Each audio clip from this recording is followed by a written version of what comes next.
karena teman-teman dari Menata Jiwa adalah yang basicnya klinis, jadi kita lebih suka tuh bahas tentang masalah-masalah klinis, kayak gitu, tentang self-improvement juga.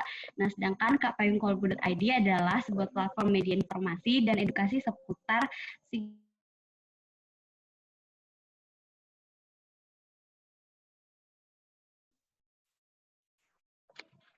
Oke, aku tiba-tiba terangkat. Oke, teman-teman, ya ini udah ke unmute lagi. Teman-teman pada asalnya dari mana nih semuanya? Apa dari Pulau Sumatera ada nggak? Palembang, Bima, NTB, ya ampun, oke, Jogja, Surabaya, Jabar, oke.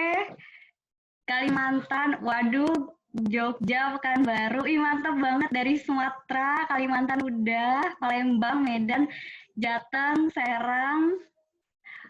Oke, dari wilayah timur ada nggak? Lampung, Jogja. Ih banyak ya yang dari Jogja. Halo teman-teman yang di Jogja. Halo teman-teman yang di Lampung, Palembang, Medan, Serang. Dari timur nih, mau dengar suara yang dari timur, ada nggak? Jakarta, wes. Sorong, itu ada yang dari timur. Ya ampun, jauh banget ya. Ternyata dari Sabang sampai Merauke. Dan tentunya beda zona waktu ya teman-teman. Kita ini yang di wilayah Indonesia Barat sedang jam 7, yang di tengah nih sudah jam 8, yang di Sorong udah jam 9. Jayapura, oh my god, oke kita punya Jayapura dan Sorong, dan sudah jam 9, tapi tetap excited ya ngikutin acara ini. Oke, tadi teman-teman sebelum mulai di sini saya tuh bener-bener deg-degan kan ngebuka acara ini, tapi karena antusiasme dari teman-teman nih dari Sabang sampai Merauke, wow, jadi semangat gitu.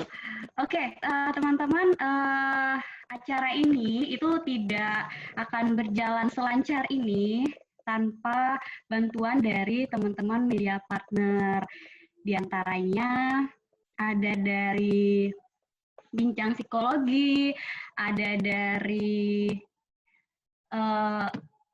Tips atau Tumbuh Insight Psikocenter, terus ada Ruang Seminar, ada Lingkar Positif, Wirasa, Sore Psikologi, Peduli Jiwa ID, Safa Learning Center, ada dari Rumah Konsul, ada Relung Psikologi, ada Gen Milenial Produktif Lampung Tengah, ada dari berbagi materi, Rumah Ofisial, Ciamis Info, Tanya Psikologi, dan PIKM Ausaf gitu ya teman-teman. Jadi terima kasih banyak atas partisipasinya, dan juga nih teman-teman, karena teman-teman juga udah baca nih apa namanya, ada ininya ya, ada investmentnya sebesar 15.000.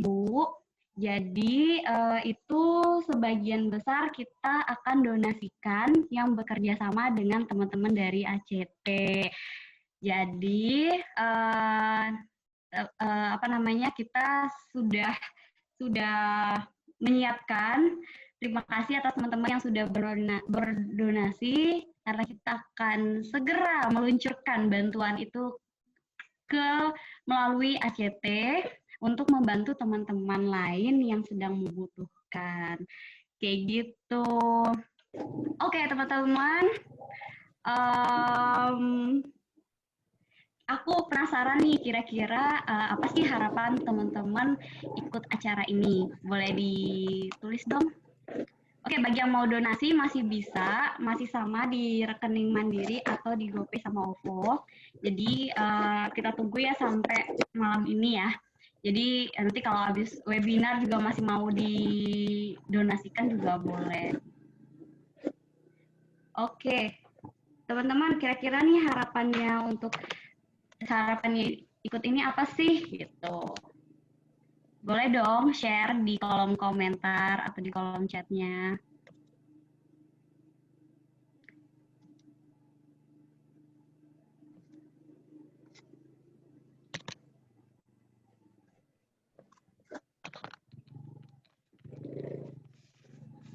Tambah ilmu dong pastinya.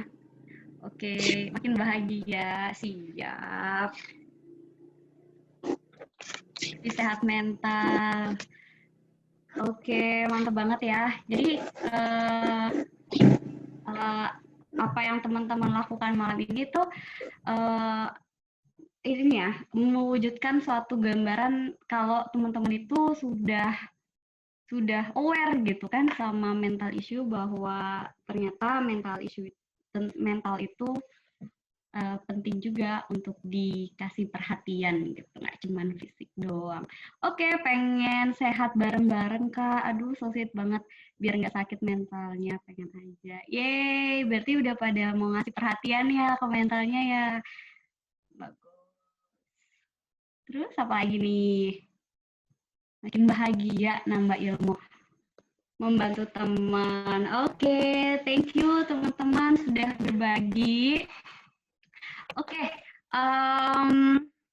mungkin supaya kita lebih cepat nih, biar nggak sakit mental, pengen aware sama kesehatan mental sendiri, lebih sehat mental, kita langsung aja kali ya, biar langsung cepet gitu transfer sehat mentalnya. Oke, tapi sebelumnya aku pengen memperkenalkan dulu, telah hadir di antara asik pembicara pembicara kita malam ini.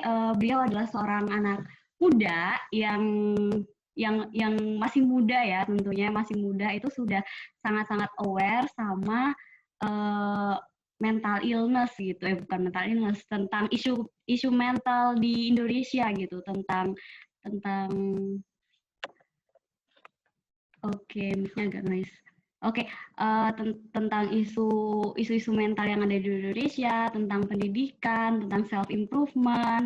Nah, beliau ini merupakan founder dari 1% Indonesia Life School, dan beliau sekarang sebagai Chief Executive Officer-nya. Wih, keren banget ya. Nggak sabar nih. Terus beliau adalah alumni dari psikologi UI, lulus pada tahun 2019 dengan IPK 3,52. Waduh, keren banget. Nggak cuman oke di akademik, excellent di akademik, beliau juga punya banyak pengalaman leadership dan professional experience. Nah, diantaranya beliau itu presiden dari Badan Eksekutif Mahasiswa Fakultas Psikologi UI. Wow, berarti teman-teman di sini ada yang dari UI nggak? Udah cukup familiar ya berarti. Terus Vice President Paguyuban UI Bandung, yang tergabung dalam Paguyuban UI Bandung, VP-nya nih pada tahun 2018, terus jadi koordinator of kajian nasional juga tahun 2017 di Ikatan Lembaga Mahasiswa Psikologi Indonesia. Nah, untuk professional experience-nya beliau sudah sudah bergabung di beberapa startup, ada Genius Education sebagai product manager, Ibunda sebagai business development and content writer, terus Ruang Guru.com itu government relation intern. Nah, beliau juga sebagai asisten koordinator of student di divisi kemahasiswaan Fakultas Psikologi UI di tahun 2017. Nah, sekarang beliau sebagai CEO dari 1% Indonesia Life School. Nah, selain experience-nya di bidang profesional dan juga leadership, teman-teman, beliau juga aktif dalam mempublikasi pemikiran-pemikirannya. Ya bisa dilihat ya dari YouTube-nya beliau, terus dari 1%, terus ada juga di headline di Kompasiana, ada di Selasar, dan beliau juga aktif di blog kayak gitu. Terus juga asesmennya nih, beliau sudah beberapa kali jadi winner dari Izai Competition. Itu ada di Sai Games tentang depresi di Indonesia. Wow, keren banget sih. Terus ada dari winner of Genius Blog Competition, second winner of Izai Competition di Sai Games juga di tahun sebelumnya, dan juga di first winner of Social Psychological Intervention Design Competition di ruang terbuka hijau untuk mengurangi prejudice. Jadi tentang hukum juga ya, psikologi hukum. Nah, teman-teman nih yang mau lebih dekat terhubung dengan beliau itu bisa akses di Instagram @ivandievan atau LinkedIn di Ivan Evan juga. Di YouTube-nya juga beliau selain selain founder sekaligus CEO dari 1% Indonesia, beliau juga punya channel YouTube sendiri. Ya, lebih bahas tentang pemikirannya ya, itu di Ivandi Ainur Rahim garis F1, terus juga di blog www.ivandihainurrahim.com. Di Kompasiana juga ada, gitu ya. Oke, Kak, Kak, ini dipanggilnya Kak, Mas, atau Bang Eva nih? Udah Bebas, hadir? bebas. Udah hadir. Oke. Oke, ya silakan untuk siapa nih, Kak, Bang atau Mas? Mungkin Kak aja kali ya, karena aku masih muda Oke, ya banget. silakan buat Kak Evan, waktu dan tempat dipersilahkan. Oke, aku izin share screen berarti ya sekarang. Oke.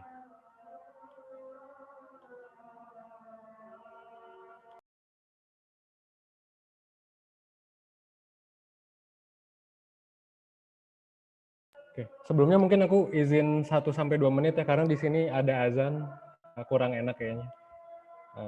Paling 1 menit aja. Oke.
Oke.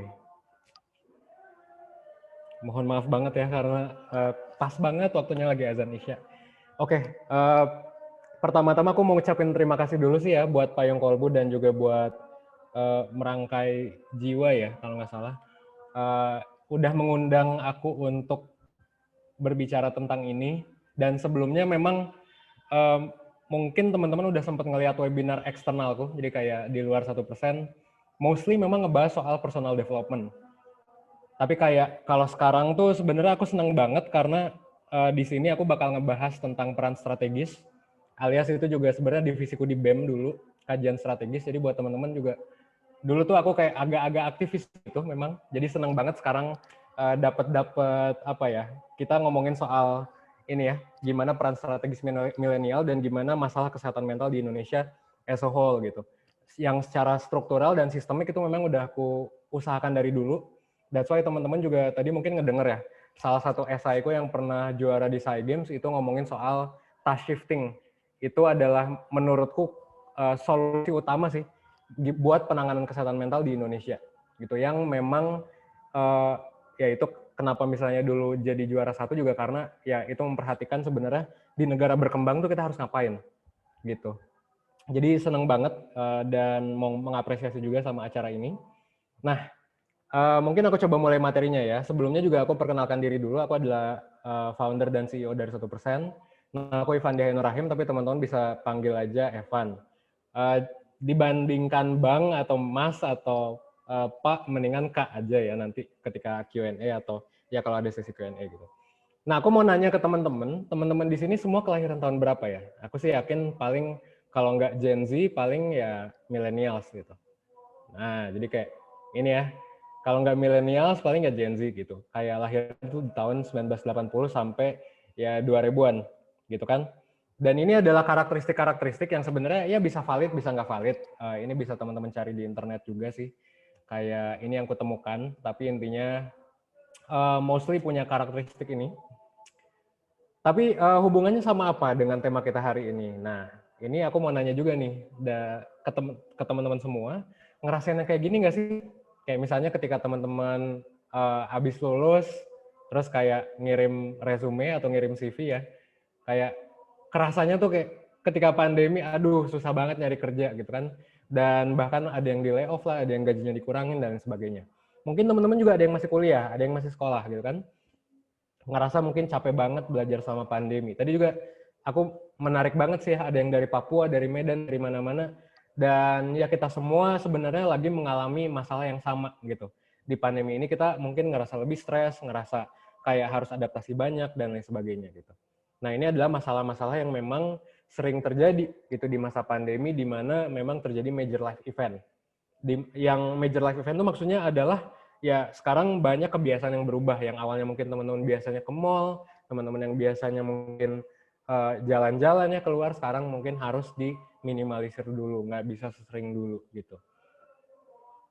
Dan sebenarnya kita nggak sendiri ngerasain hal-hal barusan. Kalau kita lihat dari riset, ada beberapa survei besar yang dilakukan oleh beberapa company ya dan beberapa lembaga. 44% dari Gen Z dan 42% dari milenial itu mengatakan bahwa ya mereka merasa cemas atau stres hampir sepanjang waktu. Kalau kita lihat statistiknya, anxiety juga sebenarnya meningkat seiring dengan berjalannya waktu gitu. Dibandingkan tahun 1960-an, kalau nggak salah meningkatnya ratusan persen dibandingkan sekarang. Well, ya itu berarti berita baik dan berita buruk. Berita baiknya adalah mungkin orang-orang mulai aware ya sama kesehatan mental. Berita buruknya adalah ya kita jadi tahu gitu, oh ya tingkat kecemasan dan stres jadi meningkat.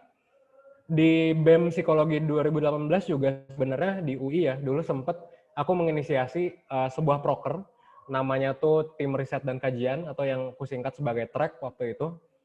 Tingkat stres orang-orang di Universitas Indonesia itu sebenarnya memang tinggi banget, dan itu nyampe ke angka 60% dari populasi. Which itu aku pakai metode yang memang cukup sulit dilakukan, yaitu random sampling. Jadi aku harus tahu semua populasinya, terus di random pakai ya berbagai macam teknologi ya, pakai randomizer, terus harus ngontak satu-satu, karena memang ya itu metode riset yang cukup bagus gitu. Dan itu memang memperlihatkan bahwa oke, buat mahasiswa, buat anak muda semuanya ya stresnya cukup tinggi gitu sekarang. Dan kalau dari APA, American Psychological Association, 37% Gen Z dan 35% milenial itu menerima perawatan atau terapi dari tenaga kesehatan mental profesional. Ini di US gitu. Di Indo mungkin masih dikit ya, nanti juga kita ngebahas soal masalahnya. Nah, masalah ini sebetulnya dari survei tadi itu kalau menurut aku pribadi dan 1% juga, ini mengakar pada 3 pokok masalah. Ini juga yang kutulis dari berbagai esai, jadi aku kan sering ikut lomba esai juga dulu ketika mahasiswa. Dan ini mengakar menurutku pada 3 pokok masalah. Dari dulu sampai sekarang. Kita juga sekarang 1% sebenarnya, ini bocoran ya buat teman-teman, kita lagi bikin dokumentari tentang mental health yang memang ya mengakar pada 3 pokok masalah ini. Apa aja masalah kesehatan mental di Indonesia? Well, pertama adalah masalah stigma kepada orang dengan gangguan jiwa. ODGJ itu orang dengan gangguan jiwa ya. Ini adalah term yang dipakai di Undang-Undang Kesehatan Jiwa. Dan tenaga kesehatan mental, alias ya kita punya stigma gitu. Kalau misalnya ke psikolog, ya berarti kita mungkin dianggapnya ibaratnya dalam tanda kutip gila gitu. Dan gila tuh konotasinya negatif banget gitu. Dan itu kata-kata yang sebenarnya tidak disarankan sih, ngomong gila tuh. Lebih baik memang ya kita bilangnya ODGJ, orang dengan gangguan jiwa. Dan ya itu, stigma juga terhadap orang dengan gangguan jiwa, di mana kita ngelihat ya mungkin yang di jalan ya, misalnya compang-camping dengan pakaian yang seadanya, itu sebenarnya kan orang-orang manggilnya ya orang dalam tanda kutip gila gitu. Tapi sebenarnya itu tuh ada nama gangguannya tersendiri gitu. Dan itu kita punya stigma kan ke orang dengan seperti itu, bahkan sampai di banyak daerah itu dipasung.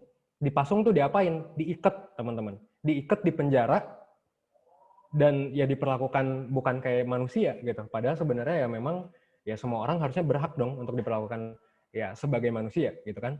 Dan yang kedua, kita juga nggak pernah diajarin tentang materi-materi yang berbicara tentang kesehatan mental atau tentang kehidupan di sekolah formal gitu. Alias ya kita selama 17 tahun belajar gitu ya, sampai SMA, mungkin 21 tahun buat yang kuliah, itu kita nggak pernah tuh diajarin soal ya materi-materi yang menurutku penting buat kehidupan. Ya itu juga kenapa memang aku nge-start ya 1% gitu kan, Indonesian Life School.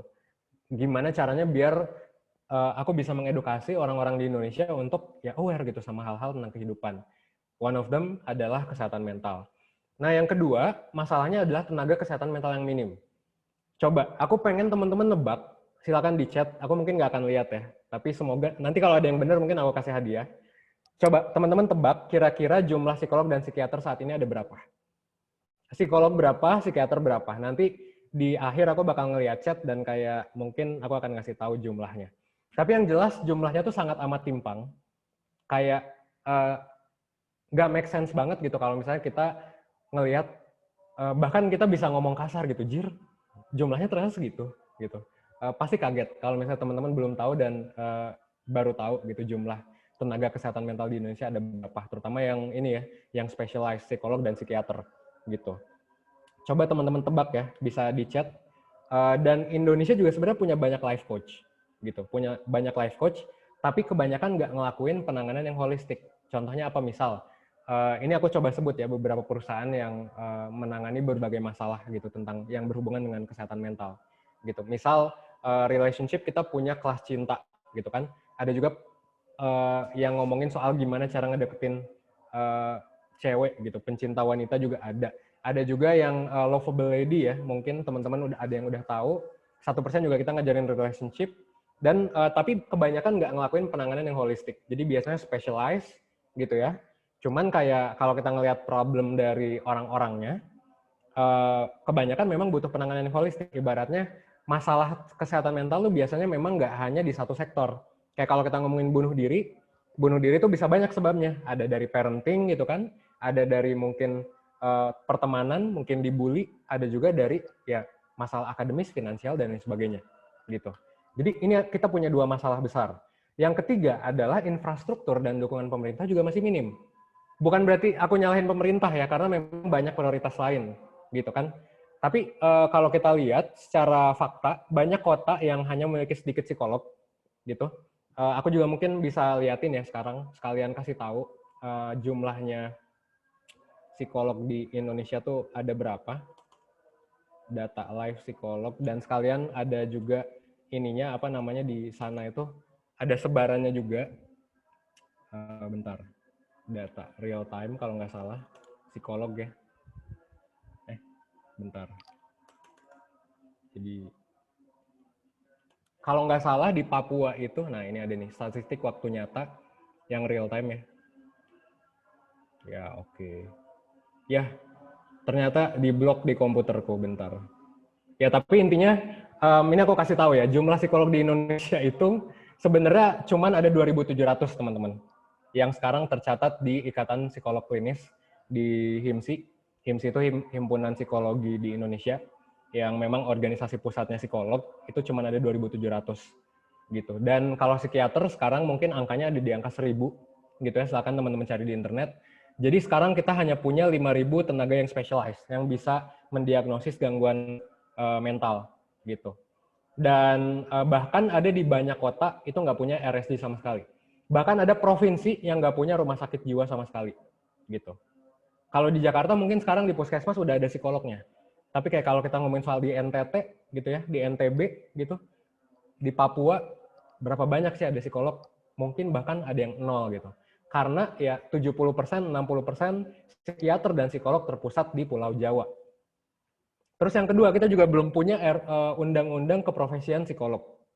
Gitu. Bayangin ya, kita sampai sekarang udah punya ribuan psikolog tapi belum ada undang-undang yang ngatur tentang hukum itu. Atau undang-undang tentang praktik psikologi.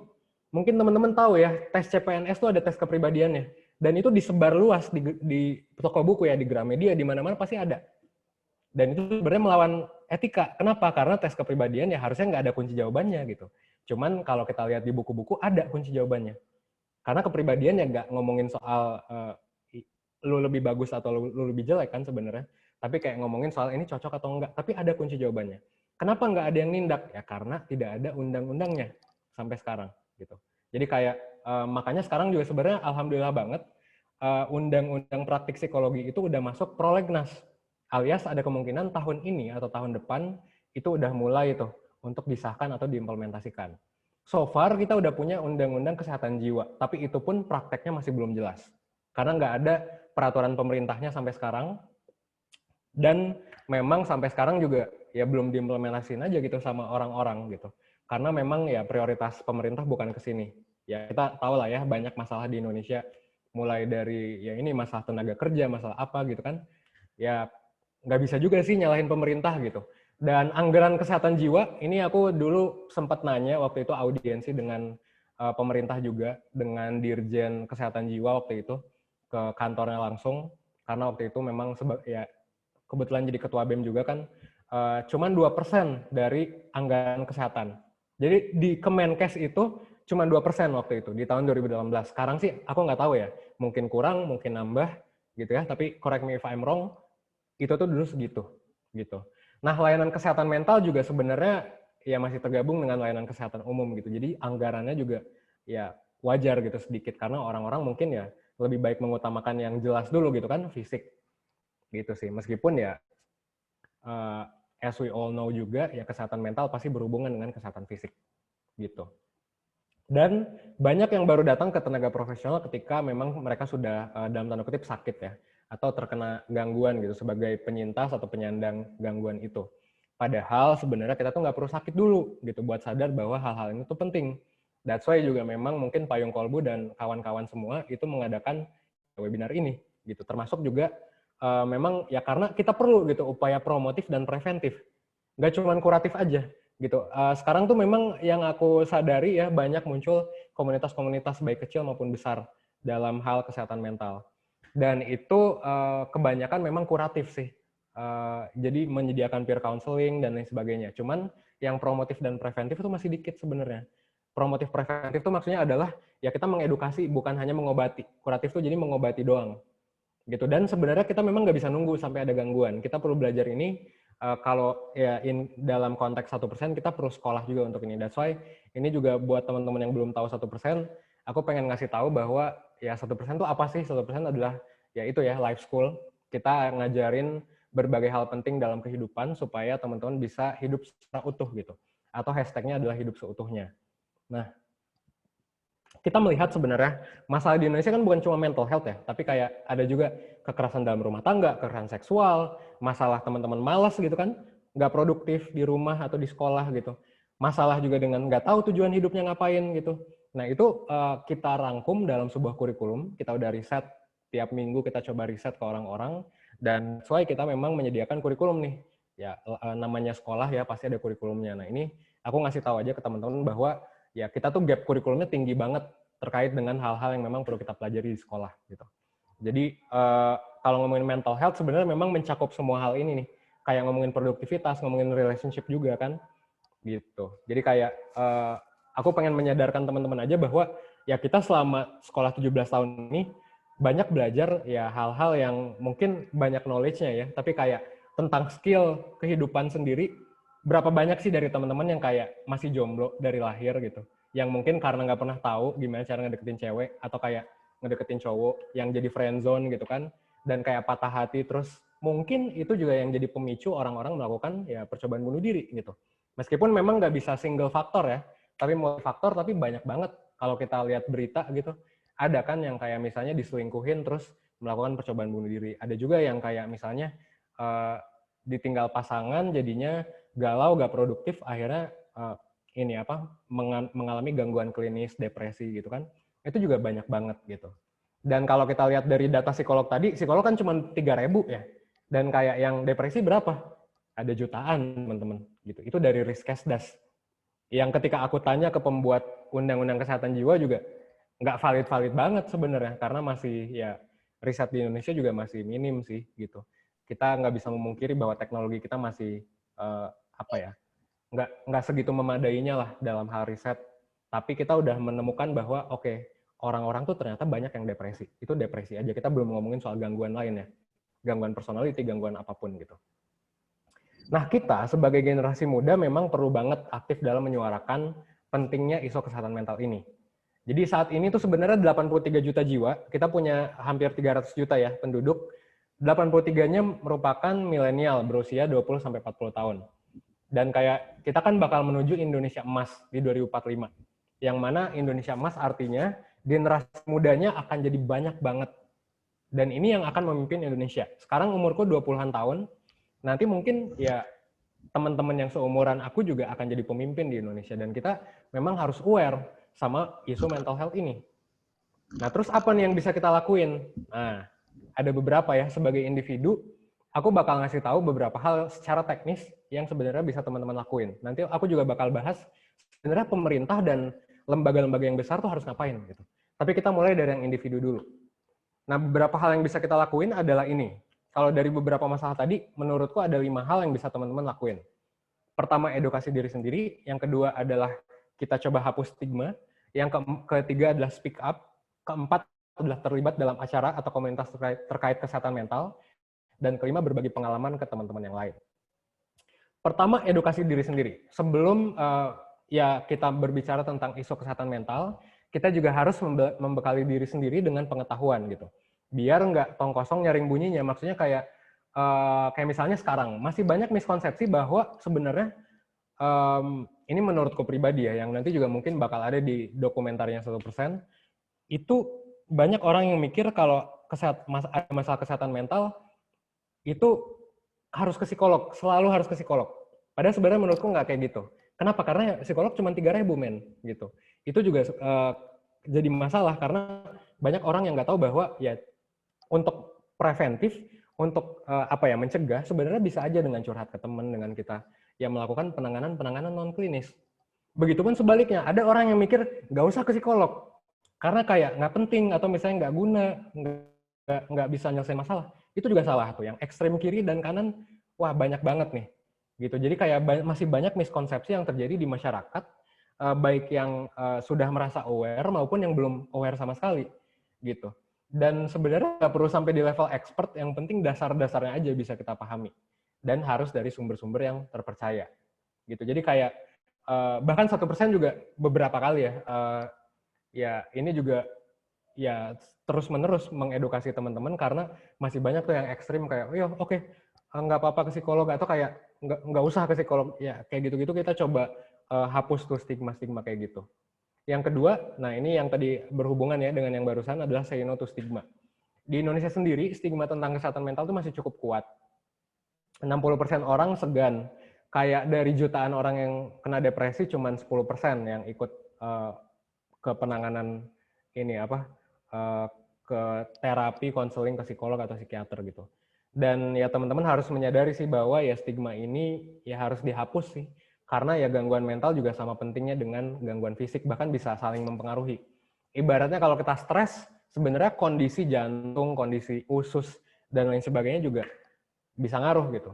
Kayak teman-teman mungkin ada yang pernah ngerasain psikosomatis gara-gara stres jadi mah, jadi mudah capek. Kayak gitu-gitu juga sebenarnya penting gitu. Ini bukanlah sebuah ya aib atau apa untuk ke psikolog atau psikiater gitu. Jadi teman-teman juga aku sarankan untuk be supportive dan kurangi untuk ngejudge orang gitu based on ya mereka punya gangguan kesehatan mental atau enggak gitu. Yang ketiga adalah speak up. Aku sarankan memang teman-teman juga coba speak up terkait dengan isu ini karena isu ini sekarang tuh bagusnya udah mulai dibicarakan dengan lebih terbuka. Udah mulai banyak komunitas dan ya kanal untuk menyediakan info tentang kesehatan mental. Dan teman-teman juga sebenarnya sesederhana posting di Instagram, tweet, atau bahkan nulis di blog, itu sebenarnya ngaruh banget sih. Karena dengan teman-teman coba nulis, dengan teman-teman coba sharing ke orang-orang yang lain, nanti banyak orang juga yang bakal terbuka gitu. Mindset-nya terkait dengan masalah kesehatan mental ini.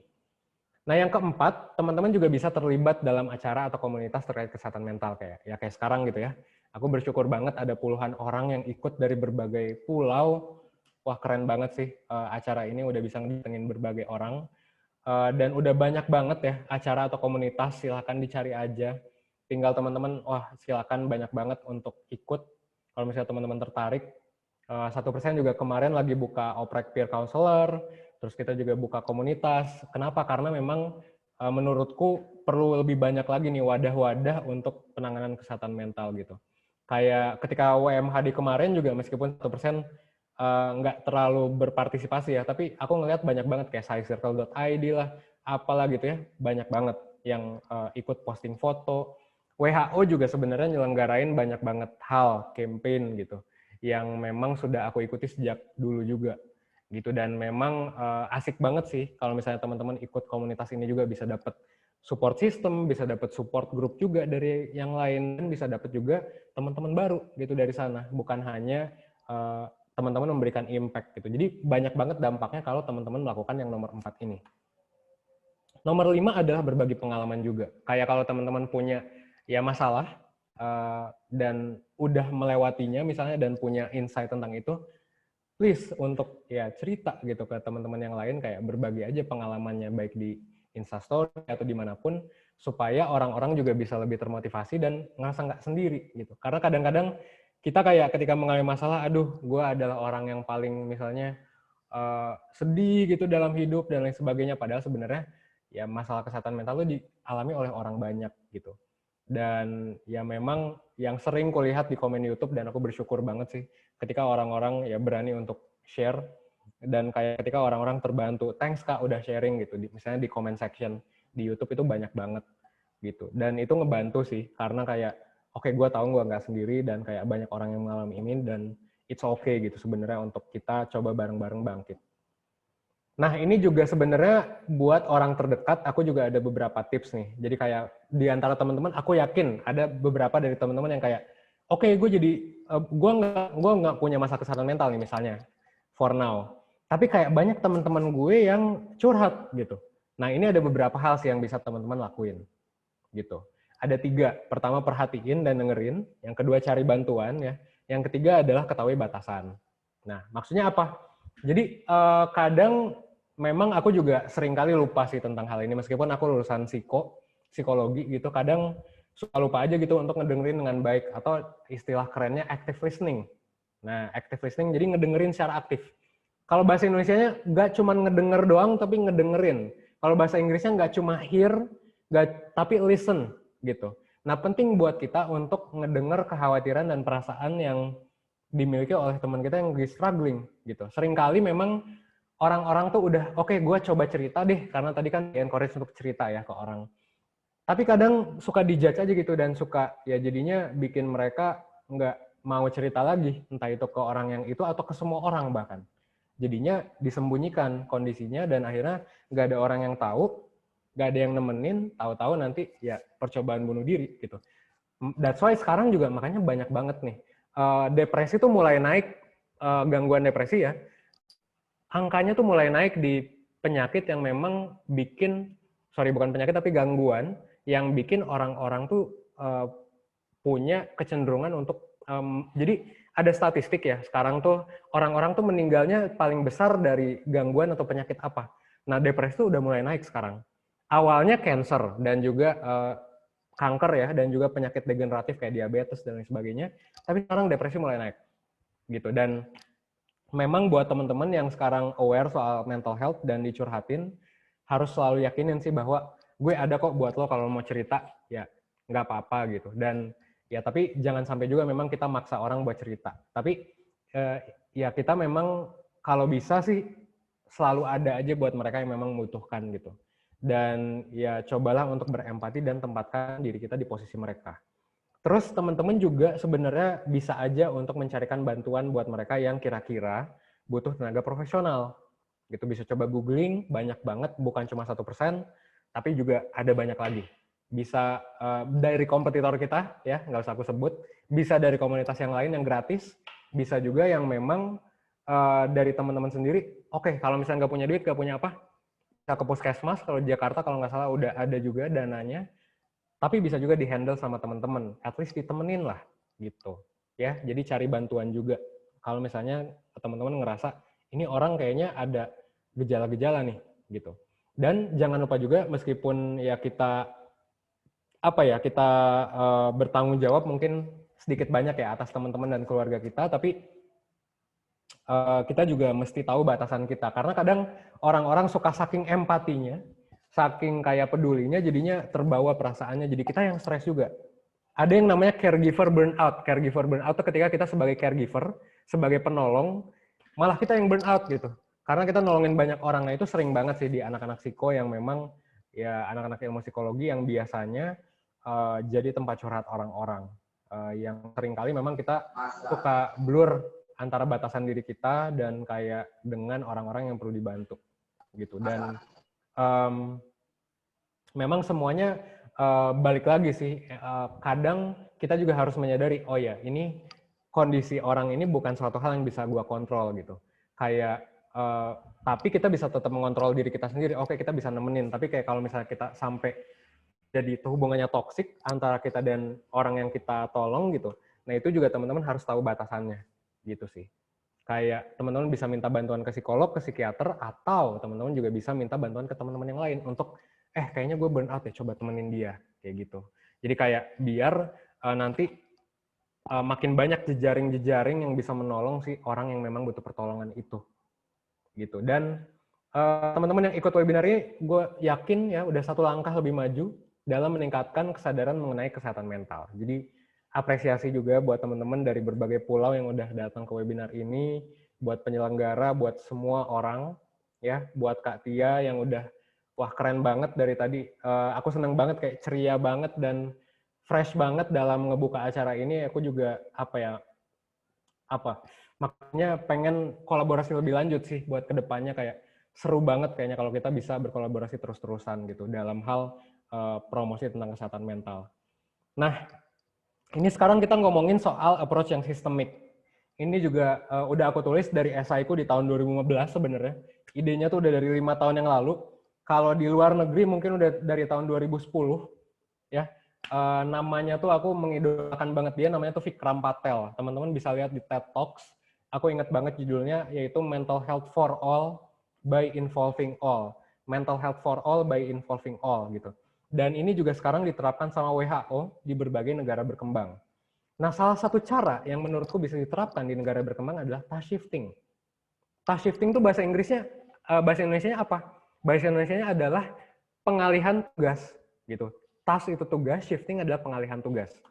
Maksudnya apa? Pengalihan tugas dari tenaga spesialis, dari psikolog ke psikiater, dari psikolog atau psikiater ke tenaga non spesialis atau bahkan ke orang awam. Nah, ini kalau kata Vikram Patel, kalau kata berbagai approach juga ya dari dari international organization, itu ada studi kasus dulu di mana kasusnya itu ada diare. Jadi belum mental health nih. Kita ngomongin di tahun 2000-an, India sekarang mungkin udah jadi tech ini ya. Tech industry di India tuh kuat banget sekarang, pendidikannya juga oke banget.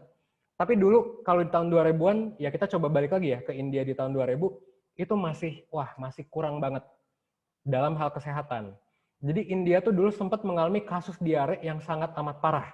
Sempat nyampe angka kalau nggak salah 10% dari bayi itu meninggal gara-gara diare. Bayangin 1 dari 10 bayi meninggal gara-gara penyakit yang sebenarnya kita tahu penanganannya itu cuma oralit doang gitu kan. Atau cuma sekedar ya kasih minum yang banyak dan sebagainya. Nah waktu itu tapi pemerintah tuh kesulitan. Pemerintah India kesulitan. Dan waktu itu solusinya apa? India kan negara berkembang. Kalau bikin dokter, memperbanyak tenaga spesialis, tenaga dokter umum, susah. Butuh waktu 7 tahun untuk bikin seorang dokter ya. Gitu. Buat bikin ribuan dokter tuh butuh waktu 7 tahun. Ini sulit dilakukan di negara berkembang. That's why menurutku di Indonesia juga kurang logis kalau misalnya kita punya masalah kesehatan mental yang banyak, kita solusinya adalah nambah psikolog, nambah psikiater. Lama. Di UI aja cuma buka 10 orang paling buat psikolog klinis. 1 tahun itu cuma 1 semester itu cuma buka 30 orang. Gitu. Jadi kayak susah banget untuk kita bikin yang namanya psikolog sama psikiater, memperbanyak gitu. Nah solusinya adalah apa? Dengan ngajarin orang awam gimana menangani diare. Nah disinilah task shifting bekerja. Dan akhirnya jadi, wah itu langsung tuh sampai ke 0, sekian persen. Waktu itu angka kematian dari diarenya itu. Dan ini menjadikan mereka agen di komunitasnya masing-masing. Kalau misalnya di kuliah di psikologi UI, waktu itu aku belajar tentang yang namanya kesehatan mental komunitas. Nah, kesehatan mental komunitas itu intinya kita ngajarin ke komunitas-komunitas tentang gimana caranya supaya orang-orang itu bisa aware gitu dan gimana bisa jadi teman curhat. Waktu itu aku juga ikut project salah satu dosen, Mbak Indira namanya, dia bikin kan sekarang tuh banyak ya di rural areas atau kayak di ekonomi menengah ke bawah, itu ibu-ibu yang nggak kerja. Alias ibu-ibu yang kerjanya ngapain sih? Ya paling ngurus anak, ngegosip ya di tukang sayur gitu kan. Dan kayak ya udah gitu, gabut lah istilahnya. Dan kebanyakan dari mereka kan kalau ke anak-anak, kalau kita lihat di rural areas ya, itu banyak banget yang ngomong kasar ke anaknya, mungkin ngegosipin ibu-ibu yang lain. Itu tuh sebenarnya bisa bikin masalah kesehatan mental. Akhirnya waktu itu aku dan dosenku coba untuk, oke, let's educate them, gitu. Gimana caranya biar ibu-ibu ini tahu cara menangani curhat. Sesimpel active listening deh. Gitu kan, kita ajarin active listening, oh ternyata mereka bisa jadi agen kesehatan mental. Instead of mereka ngegosip, gitu ya, akhirnya setelah kita riset lagi, pre dan post test, yang terjadi adalah tingkat kesehatan mental naik, kesadarannya, dan stres dan lain sebagainya menurun. Jadi ini kayak udah di trial tuh, oh ternyata bisa nurun. Gitu. Dan aku juga dulu sempat bikin tulisan yang cukup kontroversial ketika aku masih sering demonstrasi ya. Waktu itu dulu tuh sebelum jadi ketua BEM, aku jadi kepala departemen kajian strategis, intinya tukang demo ke DPR kemana-mana gitu kan. Waktu itu aku bikin tulisan sebenarnya Indonesia tuh nggak butuh psikolog gitu. Kita tuh sebenarnya butuh memang yang lebih butuh abang-abang warkop yang aware sama kesehatan mental. Butuh abang-abang terminal, butuh kayak ya banyak komunitas di grassroots ya yang sebenarnya memang perlu kita edukasi instead of kita nambah psikolog gitu.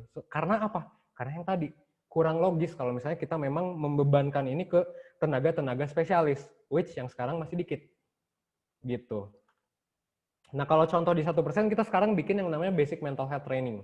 Jadi kayak ini juga udah banyak di yang lain mungkin kita mengenalnya dengan mental health first aid atau misalnya psychological first aid. Itu banyak banget sekarang, banyak yang gratis malah kalau kita mungkin berbayar ya karena kita company ya menyediakan uang juga buat psikolog-psikolog yang ngajarin. Jadi ini adalah pelatihan terstruktur, contoh aja dari 1% buat masyarakat umum. Gitu. Nanti jadinya orang-orang bisa aware sama memang masalah kesehatan mental dan gimana cara ngehandle-nya. Ini udah banyak banget yang gratis. Kalau yang nyari yang bahasa Inggris, wah itu banyak banget juga yang gratis. Kalau di 1% memang berbayar, ya karena memang kita company gitu kan. Dan kalau di luar juga, yang tadi aku ngomong tentang abang-abang warkop gitu ya, sebenarnya di luar itu ada hal-hal menarik. Contohnya misal di Inggris, barbershop itu, ya karena di barber itu ternyata orang-orang cowok-cowok tuh sering curhat sama ininya apa sama barbernya, abang-abang barbernya. Barbershop itu kalau di Inggris udah dilatih tentang gimana caranya menangani mental health si orang-orang yang cukur. Jadi pas cukur mereka itu sekalian curhat juga. Nah kalau di kita apa sih yang kayak gitu? Ya abang-abang warkop. That's why di tahun 2016 dulu aku sempat nulis sebenarnya ya Indo tuh butuh banget abang-abang warkop yang paham gitu instead of mungkin kita solusinya wah edukasi lagi gitu kan ke lewat IG lewat apa sebenarnya lebih butuh yang kayak gitu buat teman-teman semua nih di berbagai pulau untuk jadi agen kesehatan mental gitu. Jadi ini quotes terakhir aja sih buat teman-teman tadi presentasi buat pemantik aja ya buat diskusi nanti mungkin intinya we can change the world and make it a better place. Tinggal teman-teman gimana caranya teman-teman sebagai mungkin ya komunitas ya yang punya komunitas di daerahnya masing-masing untuk ya turun tangan gitu to make a difference gitu sih mungkin apa ya dari tadi aku memaparkan banyak data ya banyak urgensi tentang pentingnya mental health dan gimana sebenarnya kita bisa menanganinya ya semoga akhir kata mungkin ya semoga presentasi yang tadi bisa membuat teman-teman belajar ya dan berkembang seenggaknya ya 1% setiap harinya supaya nanti teman-teman juga bisa nyebarin knowledge mental health ini ya seenggaknya 1% aja lebih baik daripada kemarin di daerah masing-masing dan kita bisa meningkatkan ya pengetahuan orang-orang juga tentang mental health dan gimana cara ngehandle orang-orang gitu karena itu yang kita butuh sekarang soalnya resource kita masih terbatas infrastruktur kita terbatas awareness orang-orang juga rendah. Mungkin sekian dariku, aku mungkin serahkan lagi ke Kak Tia selaku moderator. Ya. Oke, thank you banget buat Kak Evan. Wow, teman-teman, teman-teman ngerasa nggak sih tadi kayak lagi dengerin video YouTube 1% gitu? Lagi live streaming. Oke, menarik banget ya teman-teman. Jadi, wow, aku agak speechless sih karena memang pada dasarnya ya perlu peran kita ya untuk memang benar-benar menciptakan agen-agen baru gitu ya Kak Evan, agen-agen baru yang tentunya bisa jadi apa ya kayak garda depan itu ya, khususnya kita buat milenial, buat adik-adik kita yang baru lahir, baru SMP, SD gitu kan. Oke, teman-teman, kalau misalnya nih teman-teman mau nanya, boleh banget nanti pertanyaannya yang terbaik nanti kita akan kasih voucher GoPay buat teman-teman, nanti panitia akan milih. Terus juga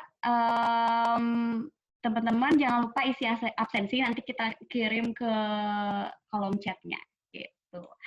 Oke, teman-teman, tadi ada yang mau nanya. Kevin ini nanti mau nanya satu atau langsung dijawab atau dikumpulin dulu 2-3 pertanyaan terus nanti mau dijawab sekalian gitu. Aku ikut ke Katia aja sebagai moderator. Oke, ya udah. Kalau gitu, oke. Tadi Sangun nih mau nanya on mic boleh nggak sih biar langsung bisa diskusi? Boleh banget nih, silakan untuk pertanyaan pertama buat Sangun. Izin ya kata-kata buat Kak Ivan juga izin. Nama saya, perkenalan dulu ya, nama saya Songnasal Priambudo, saya dari Lampung.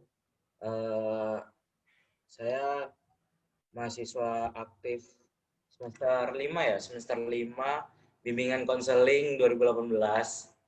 Jadi saya ikut ini itu juga untuk nambah edukasi tentang sedikit lah tentang mental, karena kan kalau di bimbingan konseling itu dasar ya, dasar, dan konseling kan tingkatannya beda dengan psikolog ya, tingkatannya beda dengan psikolog gitu. Bahkan ada batasan-batasannya di mana kita bisa memberikan konseling itu ada batasan-batasannya gitu.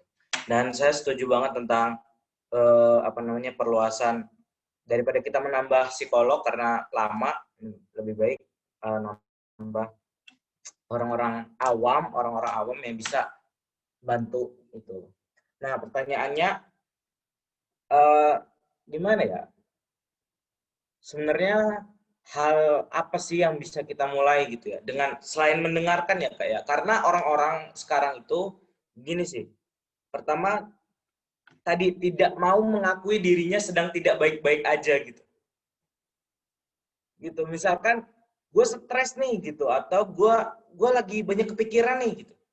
Tapi orang-orang tuh kayak ada satu kalimat ya yang sering kita dengar mungkin ya gini. Kita harus tetap bahagia dalam keadaan apapun gitu. Padahal sebenarnya dirinya nggak bahagia-bahagia amat gitu. Padahal sebenarnya dirinya tuh mungkin lagi stres gitu. Nah, orang-orang itu tidak mau mengakui dirinya tuh seperti itu gitu. Nah, edukasi yang seperti apa gitu di teman-teman kita sendiri gitu ya, di lingkaran saya aja dulu lah gitu.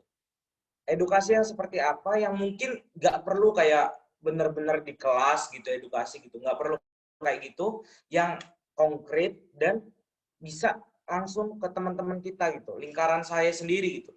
Karena saya juga sering banget ya, karena nggak tahu ya, mungkin karena saya anak BK jadi dianggapnya kayak gue pengen cerita, gue pengen curhat gitu, teman-teman gitu, sering gitu kan.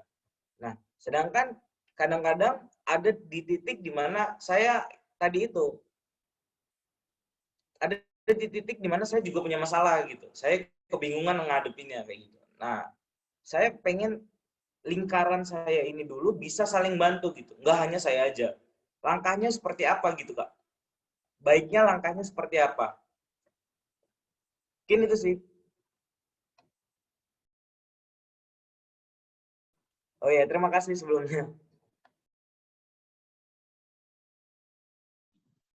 Oke, silakan Kak Evan mau ngasih tanggapan apa? Oke sih.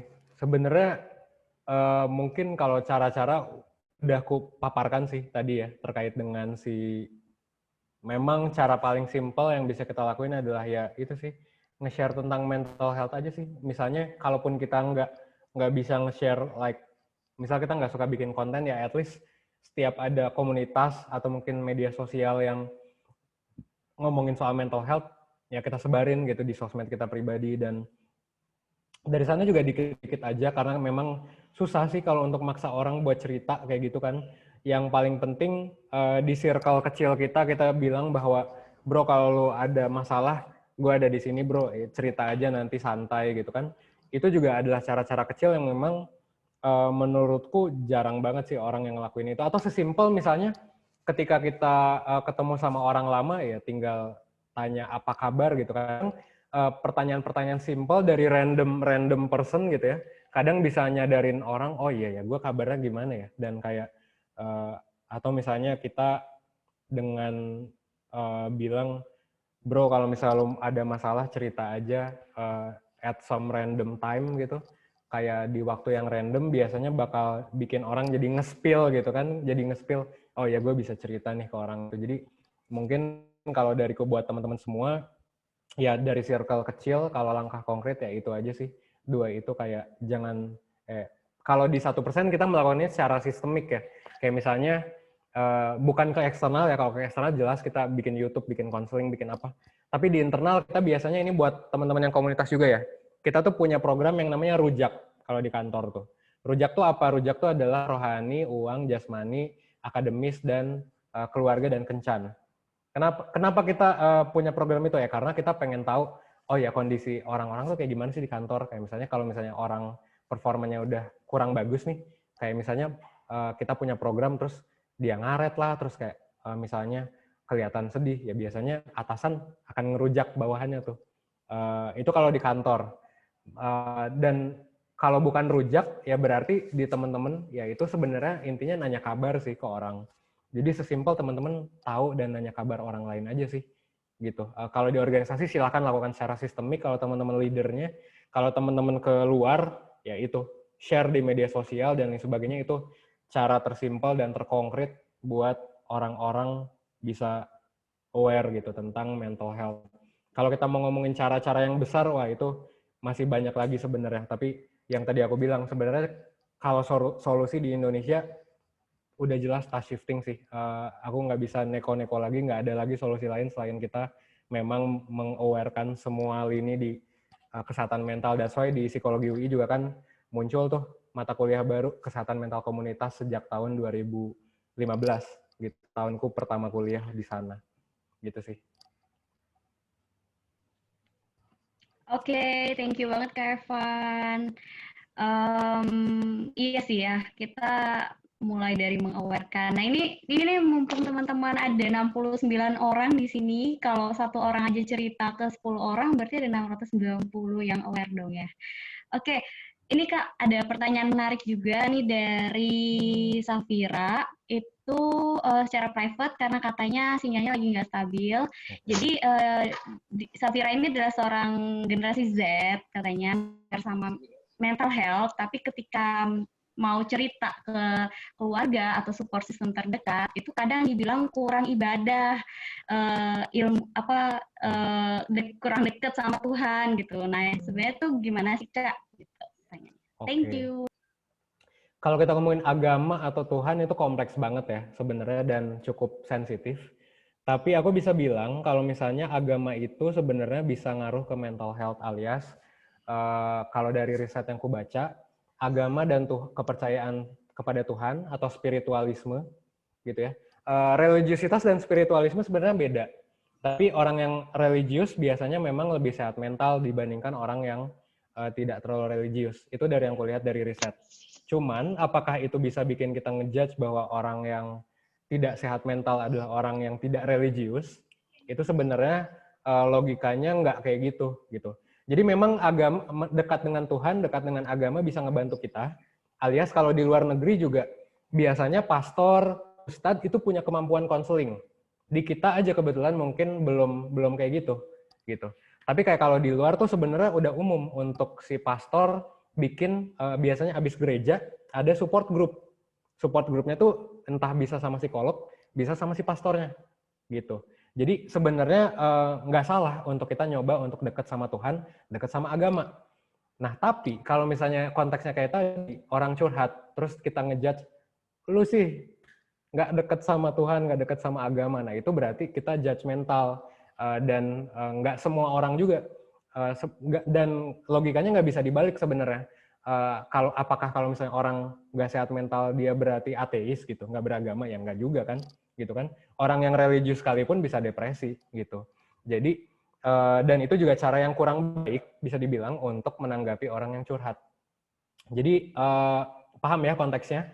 Kalau secara positif nggak apa-apa ngasih saran kayak gitu, cuman untuk ngejudge bahwa orang yang punya gangguan atau orang yang kayak terganggu kesehatan mentalnya itu nggak dekat sama Tuhan, itu sebenarnya nggak baik. Jadi kalau yang bisa dilakukan mungkin kita jangan seperti itu ke orang. Tapi kalau misalnya kita ngasih saran, kalau gue boleh ngasih saran, ini yang sopan ya. Kalau gue boleh ngasih saran, coba deh lo misalnya untuk berdoa sama Tuhan dan sebagainya, itu nggak apa-apa gitu. Yang penting dilakukan dengan cara yang sopan. Kalau tadi agak judgmental dan ya kalau kita mau ngingetin iya atau mah, itu sebenarnya kurang baik dan lain sebagainya, itu bisa aja sih. Silakan coba baca aja atau cari-cari tentang skill-nya ada sih, komunikasi asertif. Karena kadang kita suka agresif balik ke orang yang kayak gitu, which is kurang baik juga. Sebenarnya mungkin mereka nggak aware aja, karena mungkin bukan anak psikologi, dan belum belajar psikologi juga mungkin. Atau ya memang dididik kayak gitu dari dulu. Ya that's why tadi aku bilang kan, kita tuh 17 tahun, 21 tahun nggak pernah belajar tentang yang ginian. Jadi mungkin kita bisa coba memaklumi dan mengingatkan mereka perlahan-lahan. Dan kita jangan sampai kayak gitu ke orang lain gitu sih. Tapi kalau apakah agama dan dekat dengan Tuhan bisa membantu? Bisa. Banyak kok risetnya. Tapi apakah orang yang beragama jadi tidak sehat mental? Ya enggak juga gitu. Enggak kebalik kayak gitu. Jadi ya teman-teman coba baca aja sih riset terkini, itu bisa ngasih banyak insight. Tapi kalau yang tadi aku bisa bilang mungkin orang tua kamu ya, siapa namanya tadi, Safira, bisa jadi belum aware dan tadi penyampaiannya kurang baik. Jadi mungkin kalau ada waktu yang tepat bisa diingetin dan kita jangan sampai mengulangi itu ke orang lain gitu sih. Oke, keren banget ya. Jadi tergantung dari cara kita menanggapinya itu gimana ya kalau kita dicurhatin kayak gitu. Jangan judgmental. Terus nih ada pertanyaan menarik juga tentang strategi. Itu izin bertanya Kak, menurut Kakak aksesibilitas pengobatan kesehatan mental itu setara nggak sih sama akses pengobatan kesehatan fisik sekarang di Indonesia nih, gimana Kak menurut Kakak? Oh jelas enggak sih. Ya jelas enggak sih, karena tadi juga kan aku bilang terkait dengan psikolog psikiater itu 60-70% ada di Pulau Jawa. Dan orang-orang di luar Jawa ya kayak teman-teman tadi di Jayapura di mana mungkin kebingungan nyari psikolog di mana, nyari psikiater di mana. RSJ juga di kota-kota banyak yang masih belum ada. Jadi kayak dari data sih udah jelas banget ya timpang, dari anggaran udah timpang banget jelas. Jadi sangat-sangat amat tidak setara, dan dokter-dokter juga kayaknya belum banyak belajar juga sih tentang penanganan. That's why kalau nggak salah beberapa tahun lalu ada juga sih penanganan yang masif dari pemerintah untuk melatih dokter-dokter supaya bisa menganalisis gangguan psikosomatis dan kayak menganalisis kesehatan mental secara umum. Nah, itu juga bagus sih. Cuman ya kalau dibilang menurut kakak apakah setara, ya jelas tidak gitu. Kalau menurutku sih kayak gitu, menurut opiniku. Oke. Jelas ya, secara apa enggak masih kurang banget, karena ya masih kurang banget sih. Coba deh cek di daerah sekitar rumah teman-teman, seberapa banyak sih tentang kesehatan mental daripada kesehatan fisik. Oke, ini ada pertanyaan lagi. Di zaman sekarang nih, generasi milenial sama generasi Z itu kan lahir terpapar emat teknologi. Jadi kebanyakan generasi ini itu menyikapi permasalahan itu dengan curhat di medsos. Nah, pertanyaannya, kita tuh harus gimana sih menyikapi orang-orang seperti itu? Oke. Aku percaya bahwa setiap orang tuh punya hak untuk cerita dimanapun sebenarnya. Jadi sebenarnya kita nggak bisa serta-merta melarang orang. Dan kita juga bisa bebas ngeblok gitu kalau misalnya kita nggak suka. Cuman apakah wise atau enggak, mungkin aku cenderung ke yang kalau orang cerita di medsos, apalagi terbuka banget, bisa jadi ada banyak dampak negatif yang bisa dirasain sih sama orang itu. Bukan berarti salah, tapi bisa jadi banyak dampak negatifnya. Kenapa? Karena terutama kalau curhatnya kayak apa ya, mungkin ngejelek-jelekin orang, ngomongin orang, karena biasanya yang mungkin konotasi yang tadi disampaikan pertanyaannya kayak gitu ya, yang kayak orang curhat tuh seenaknya kayak gitu-gitu kan. Jadi menurutku sih kalau buat teman-teman di sini aku mungkin lebih menyarankan kalau teman-teman curhat di medsos, coba ke circle yang dipercaya aja, kayak misalnya di close friend atau di mana gitu. Meskipun nggak ada salahnya ya buat cerita di medsos selama itu teman-teman use it wisely aja. Kayak cerita pengalaman gimana bangkit dari casement kan itu juga tadi aku sarankan gitu. Cuman ya choose your platform wisely karena balik lagi kalau ngomongin internet tuh ya memang kita optimis ya nanti stigma bisa dikurangi, tapi kayak sekarang stigma tuh masih banyak banget dan kayak orang salah ngomong dikit bisa diviralin lah, di-spill lah. Aduh, aku kurang suka sebenarnya dengan budaya-budaya seperti itu ya. Jadi kayak teman-teman harus agak hati-hati mungkin kalau misalnya curhat di medsos. Dan gimana menanggapinya? Menanggapinya adalah ya kalau misalnya ada yang kita rasa orang curhatnya udah kelewatan gitu kan, udah misalnya apa ya bisa diingatkan dengan baik dan bisa dibilang aja, bro kayaknya ini lebih baik di private aja deh, kayak misalnya karena lu bakal gini. Tapi ingat itu juga hak mereka ya, kayak freedom of speech, bukan hak kita untuk kayak membatasi atau apa, cuman ya kita kalau ada ini ingetin aja dengan asertif. Again, asertif kembali lagi ya. Mungkin aku jelasin sedikit asertif. Asertif tuh kan ada komunikasi tuh ada yang pasif. Pasif tuh ketika kita dimarahin, misal kita diem gitu. Ada juga yang agresif. Kita dimarahin orang gitu kan, dinyolotin kita nyolot balik, jadinya konflik gitu. Nah, yang paling bagus adalah yang asertif, ketika kita bisa menyampaikan perasaan kita dan apa ya concern kita dengan baik gitu. Jadi kayak biar orang-orang kalau mau kita feedback ini juga berguna dalam leadership ya di kantor. Gimana caranya biar orang-orang nggak merasa tersinggung atau at least menerima feedbacknya dengan baik dan kita juga bisa nyampein perasaan kita dengan baik gitu. Jadi kayak mungkin penanganannya itu. Dan ya kalau misalnya kita ngelihat orang lain udah too far dan lain sebagainya gitu. Gitu sih mungkin jawaban dariku, Katia. Oke, thank you banget buat Kak Evan. Jadi bijaklah guys, karena memang internet itu juga hati-hati sih ya. Oke, ada tentang ini nih Kak, tentang curhatan nih, ada pertanyaan nyambung tapi dari private juga. Gimana sih ngerasa nih punya banyak teman, tapi kadang sering ngerasa salah curhatnya gitu.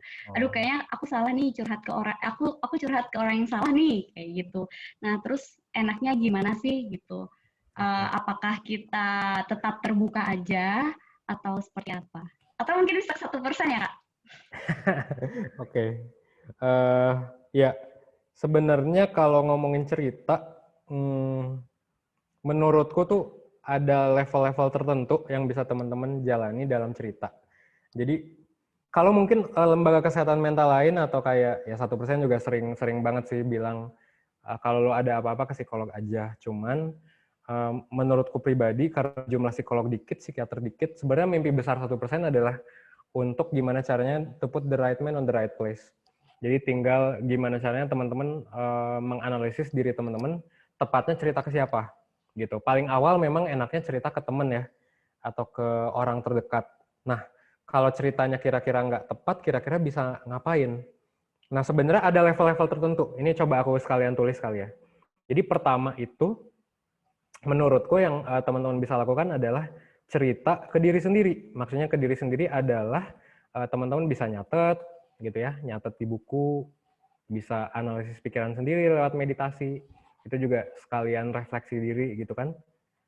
Teman-teman juga bisa ngelakuin kegiatan-kegiatan yang memang ngerilis stres teman-teman gitu.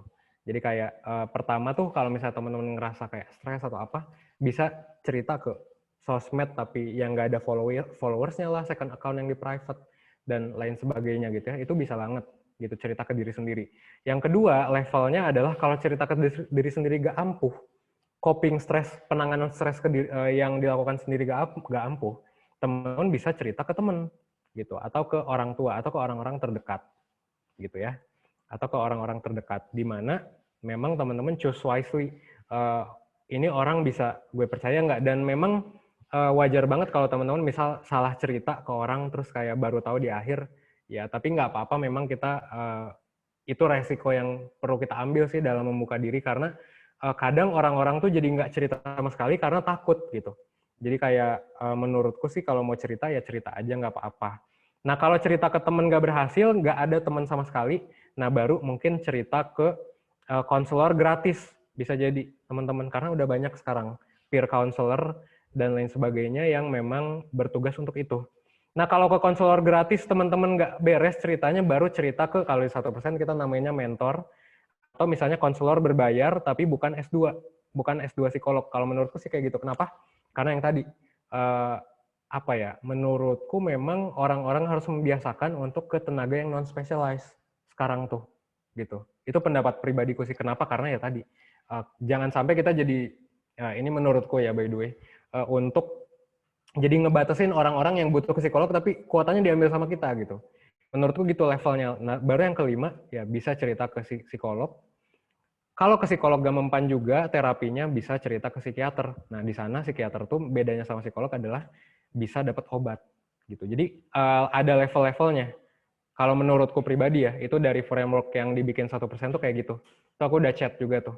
Jadi ada banyak cara yang bisa dilakuin kalau ngerasa nggak cocok sama temen. Tapi tadi pertanyaannya apakah cerita terus atau enggak, saranku cerita terus aja. Kecuali kalau dia ada sign bahwa mungkin suka ngegosip ember, ya mungkin bisa hati-hati sama orang yang kayak gitu.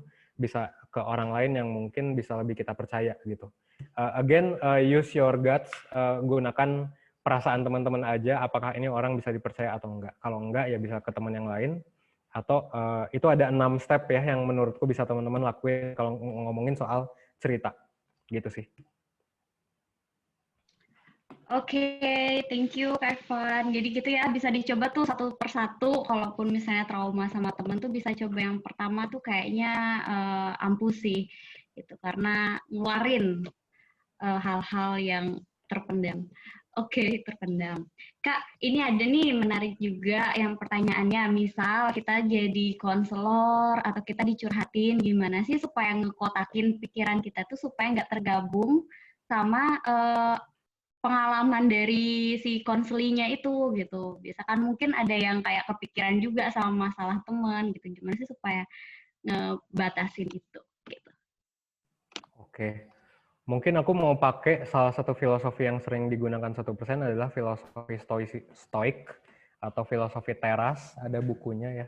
Atau kalau kita bilangnya juga seringkali filosofi santuy, intinya menyadari bahwa ya ada hal yang bisa kita kontrol, ada yang enggak. Terus kayak yang nggak bisa kita kontrol ya masalah orang nggak bisa kita kontrol gitu. Jadi kalau kita sadar bahwa oh ini di luar kontrol gue nih, ini orang mau self harm atau enggak, ya itu akan bisa membebaskan kita, bisa lebih kita ikhlaskan. Oke, gue udah berusaha sebisa mungkin, tapi ini memang di luar kontrol gue. Nah kata kuncinya ada dua sih. Ada pertama ikhlas. Teman-teman harus coba ikhlas sama apapun yang terjadi nanti ke depannya. Kalau peribahasanya sih teman-teman bisa bawa kuda ke dekat sungai, tapi teman-teman nggak bisa maksa kuda itu untuk minum air gitu. Jadi kayak teman-teman memang bisa aja ngasih saran bertubi-tubi, tapi bisa aja nggak dilakuin dan dia tetap terganggu gitu kesehatan mentalnya. Atau kayak bisa aja kita udah nyaranin lu putus sama orang itu, dia nggak putus-putus ya itu sebenarnya di luar kontrol kita. Tapi tetap bukan hanya ikhlas terus ya udah bodo amat, tapi ikhtiar. Ikhtiar artinya kita fokus pada yang bisa kita kontrol, apa yang bisa kita lakuin. Oh ya udah, kita selalu ada buat dia dan lain sebagainya gitu. Cara ngekotakin perasaan gimana dan lain sebagainya. Nah itu memang dengan sadar bahwa ada yang bisa kita kontrol, ada yang enggak.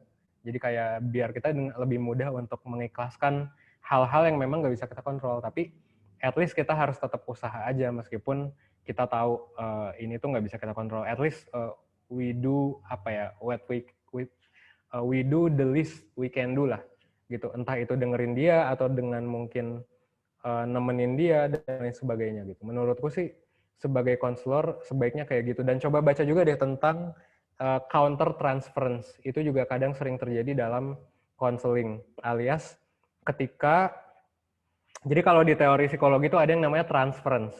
Transference tuh ketika si klien punya atau ngasih perasaan ke si konselornya. alias kadang-kadang bisa perasaan benci, bisa perasaan sayang, suka, dan itu biasanya wajar sih terjadi dalam sesi konseling. Nah, yang jangan terjadi adalah counter transference.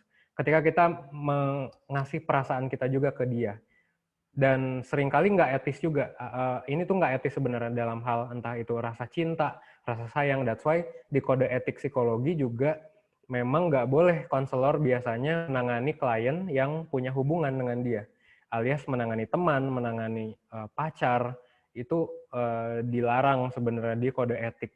Jadi nanti juga teman-teman harus tahu batasan ya, kalau misalnya pacar ada masalah, mendingan memang curhat tentang, kalau teman-teman psikolog, ya psikolog harusnya udah tahu sih, tapi kayak teman-teman konselor atau apa, mending dialihin ke konselor yang lain kalau bisa, gitu, biar dari teman-teman juga nggak bias-bias banget, karena itu juga bisa bahaya untuk kedepannya, bisa jadi hubungannya nggak setara, dan ya lain sebagainya lah, masalah etis, dan ini bisa panjang kalau ngomongin teori psikologi, tapi kurang lebih kayak gitu.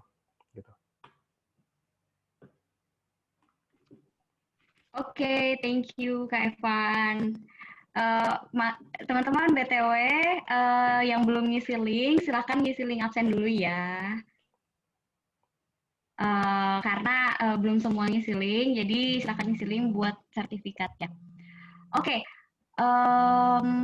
ada masih semangat kan Kak jawab pertanyaan? Masih kok. Iya, saya nih banyak banget ternyata yang antusias untuk bertanya.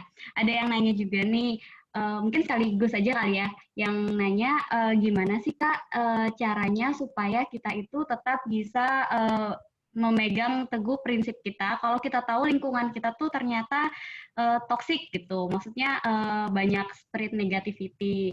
Terus, oh ya itu dulu deh, saya agak berbeda yang kedua. Oke. Thank you Kak Evan. Sip. Thank you juga Kak Tia. Ini sih apa, kalau misalnya lingkungan toksik, sebenarnya saranku adalah kalau misalnya bisa keluar sih keluar aja, alias kalaupun nggak keluar break lah at least. Soalnya bisa jadi kalau misalnya teman-teman mulai ngerasa bermasalah di performa kerja lah gara-gara itu, teman-teman ngerasa kayak bermasalah di banyak hal, ngerasa kegiatan yang negatif, nggak ada salahnya kok untuk keluar, untuk break dulu sebentar gitu. Aku juga merasakannya dulu ketika SMA sih, kelas 12 yang paling ketara tuh. Kayak waktu itu, ya teman-teman yang lain kayak nongkrong, sementara aku dulu milih. Dulu tuh kalau misalnya teman-teman tahu sejarah aku, yang tadi di CV kan dibilang, aku menang Zenius Block Competition. Sebenarnya itu tuh cerita aku dari siswa belangsak, gimana caranya bisa masuk UI dari SMA 4 Bandung yang basically nggak bagus-bagus amat, dan ya cuman beberapa orang lah yang bisa keterima di UI gitu. Dan itu salah satu caraku untuk bisa masuk ya, meningkatkan performa akademisku dari yang ranking puluhan jadi UN ku tuh sempat jadi yang tertinggi di akhir. Kenapa? Karena ternyata toxic relationship tuh ngaruh banget ke kebiasaanku untuk belajar gitu. Ya dulu tuh aku ya tukang nongkrong, mabok, ngerokok udah dari SMA sebenarnya. Kayak clubbing kayak gitu-gitu itu udah jadi dunia lama gitu buatku sebenarnya. Mungkin nggak ada yang ini ya, nggak ada yang relate ya. Kok Evan bisa jadi ketua BEM? Well, sejarahnya panjang gitu dari SMA. Cuman di SMA tuh aku kayak gitu. Dan itu karena ya pergaulan gitu. Mostly karena pergaulan, toxic relationship itu. Dan ketika aku nggak nongkrong, diomongin tuh. Dan kayak dimusuhin juga sama orang-orang itu. Dan kebetulan ini juga berita barusan banget, hari ini banget, temenku yang dulu sempet iniin aku tuh meninggal gara-gara kecelakaan motor tadi. Jadi keinget juga. Yang persis orang yang itu. Tapi sekarang udah baikan sih. Nah, jadi memang tapi aku sempet break dari dia. Sekarang sih kita udah berhubungan baik dan udah nggak toksik. Cuman dulu tuh aku sempet memang kurang punya hubungan baik sama mereka. Akhirnya aku break dulu tuh berapa bulan untuk belajar SBMPTN, UTBK SBMPTN, dan kayak ternyata performaku naik drastis. Jadi kayak kalau misalnya kamu ada di toxic relationship, saranku sih coba keluar sih kalau bisa. Coba minimalisir untuk komunikasi dan lain sebagainya gitu. Kalau nggak bisa, di-plan gimana caranya biar keluar gitu. Karena beneran sengaruh itu sih buatku pribadi ya. Mungkin kalau aku nggak keluar dari toxic relationship itu, aku nggak akan masuk UI gitu. Dan ya mungkin kehidupanku akan berbeda jauh dengan sekarang. Jadi saranku sih yang pertama, please plan untuk keluar. Kalau nggak bisa keluar, break dulu aja. Kalau nggak bisa break, ya di plan dalam waktu mungkin 3 bulan lah, sebulan lah untuk gimana caranya keluar. Entah ikut komunitas baru, sibukkan diri dengan kegiatan baru, dan lain sebagainya. Gitu sih. Tapi kalau misalnya tetap berada di sana, ya kurang lebih minimalisir komunikasi. Udah itu aja sih. Aku nggak ada saran lain buat hubungan toksik dan coba bergaul dengan teman-teman yang lain. That's why tadi juga sarannya adalah masuk komunitas. Mental health, ikut support group, dan lain sebagainya, banyak yang gratis. Kalau mau yang berbayar ya bisa ke 1% atau bisa ke berbagai layanan lain, itu sekarang udah banyak sih. Oke, itu ya di plan, direncanakan paling enggak. Kalau memang sulit untuk keluar, paling enggak bikin rencana. Oke, pertanyaannya, ya bentar hilang. Sebentar Kak. Oke, pertanyaannya itu tentang gimana sih kalau misalnya kita ngerasa nih teman kita ada yang nggak baik-baik aja, tapi kalau pas ditanyain, kamu kenapa? Jawabnya nggak apa-apa gitu. Terus Nurul Fatimah ini juga nitip pertanyaan, apa sih bedanya mental health, mental illness, dan mental disorder? Oke. Kalau mental health sih ya kesehatan mental ya. Dan kalau ngomongin mental health ya definisinya WHO yang berfungsi secara normal. Jadi kayak nggak ada fungsi yang terganggu. Terus kayak kita bisa berkontribusi buat masyarakat. Ada 4 aspek. Aku lupa sih aspek-aspeknya apa aja. Tapi yang jelas intinya kita bisa berfungsi. Terus kayak kita bisa berfungsi itu berarti berinteraksi dengan baik sama orang. Kita bisa kerja dengan baik. Kita bisa produktif ya. Berkontribusi juga buat sekitar, dan ya intinya kita nggak ada gangguan mental dan nggak ada masalah dalam diri sih. Itu mental health. Kalau mental illness dan mental disorder sebenarnya aku lupa apakah sama atau beda, tapi kalau nggak salah sama sih. Ya intinya dua-duanya gangguan gitu kan, gangguan mental, cuman disebutkan dengan cara yang berbeda aja. Jadi dan gangguan mental tuh banyak ya, kayak ada depresi, ada apa, itu dibacanya kalau di anak psikologi, kita ada buku namanya DSM, Diagnostic Statistic Manual, gitu. Dari buku besar tuh, warnanya biru, sekarang udah ada di edisi 5, selalu direvisi, sama si APA, American Psychiatric atau Psychological Association. Nah, itu bisa baca di sana, ada puluhan mental illness atau mental disorder, gimana cara ngediagnosisnya. Tapi kalau memang teman-teman belum S2 psikolog atau psikiatri, ya berarti belum bisa ngediagnosis. Cuman teman-teman bisa lihat ciri-cirinya untuk melakukan analisis diri. Tapi bukan berarti teman-teman bisa self-diagnosis. Intinya kayak gitu sih. Kalau perbedaan mental health, mental illness, dan mental disorder. Gampang sih, tinggal cari di Google ya. Kalau misalnya yang kedua, gimana ngebantu teman yang terlihat sedih, ada beban atau masalah. Sesimpel aja, yang penting dia tahu bahwa kita ada buat dia. Jadi bisa aja yang pertama itu kita minta mereka cerita, kayak ya cerita aja dong. Tapi kalau misalnya udah 3 kali kita minta cerita dia nggak mau, ada baiknya kita bilangnya gini aja, kalau misalnya lo butuh apa-apa, gue selalu sedia. Meskipun gue nggak janji gue selalu ngebales lo kalau gue lagi sibuk, tapi lo bisa nelpon gue atau ngontak gue. Itu udah lebih dari cukup. Sesimpel itu aja sih. At least kita tahu bahwa gue support lo, men, gitu. Kalau misalnya yang cowok gitu kan kayak mungkin awkward kali ya, kayak nggak maco gue kayak gitu. Ya bilang aja, bro, kalau ada apa-apa lo cerita aja lah, santai gitu. Sambil nongkrong, sambil apa. Ya kayak gitu-gitu aja sih, simple itu sebenarnya. Dan kalau lagi ada masalah ya bisa di-encourage untuk kadang orang bilang ini toxic positivity untuk bilang semangat atau apa. Ya tapi bisa teman-teman bisa nge-supportnya dengan cara itu sih. Kayak bro, gue ada di sini bro, gue nge-support lo selalu gitu. Sesimpel itu aja sih. Sebenarnya menurutku itu udah lebih dari cukup, karena mungkin masih banyak orang yang nggak kayak gitu sih ke temennya. Jadi sesimpel itu aja. Dan bilang itu berkali-kali juga nggak apa-apa sih. Kayak hari ini bilang, terus 3 hari lagi bilang, bro kalau mau cerita nggak apa-apa. Kalau dia merasa nyebelin dengan kita bilang gitu ya, mungkin stop. Tapi at least kita udah ngasih tahu ke dia bahwa kita selalu ada buat dia, gitu sih. Oke, iya bener banget ya. Dan aku tadi mencoba memposisikan diriku sebagai orang yang sedih dan nggak mau cerita. Itu kalau dibilang kayak gitu tuh kadang ter-encourage untuk oke, kayaknya dia bisa deh gitu. Kayak kayak just for information aja gue ada di sini gitu kan. Hmm. Oke, mungkin ini last question ya karena juga waktunya juga udah mepet. Ini pertanyaan terakhir. Gimana sih kalau kita sebagai agen nih, agen konseling, gimana sih cara kita supaya kan kadang ada orang yang mengalami masalah mental tapi itu nge-labeling dirinya gitu. Aku nih gangguan gini gini gini gini. Nah, terus gimana sih cara kita supaya bisa masuk ke dia gitu? Supaya dia nggak menganggap kalau itu tuh belum bisa dikatakan seperti gangguan.